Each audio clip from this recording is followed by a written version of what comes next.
lorsqu'on parle de la dette, j'aimerais bien qu'on en discute. Quelles sont les causes du surendettement? Si vous prenez la réalité des choses, je prends les règles de l'OCDE, ce sont des règles connues. Nous nous battons depuis pour alléger ces règles, pour avoir accès à plus de volume de financement, pour allonger davantage la durée de crédit, qui sont autour de 10 ans maximum, avec des primes d'assurance qui frisent les 15%, 18%. Et ces primes d'assurance sont fixées sur quelle base?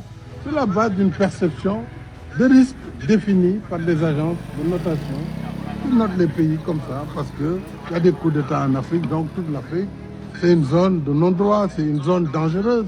Et l'Afrique, on oublie, c'est un continent.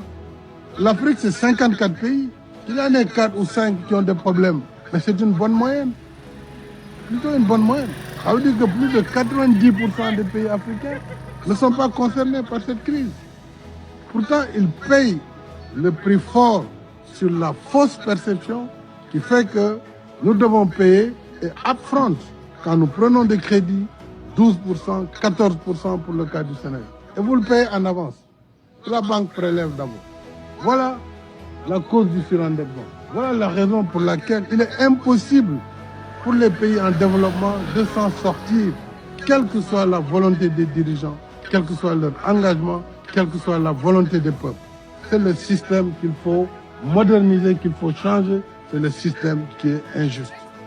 Sans cette modification, bien sûr, nous allons encore longtemps, comme l'a dit le président Argentin, continuer à parler et nous serons toujours les uns face aux autres.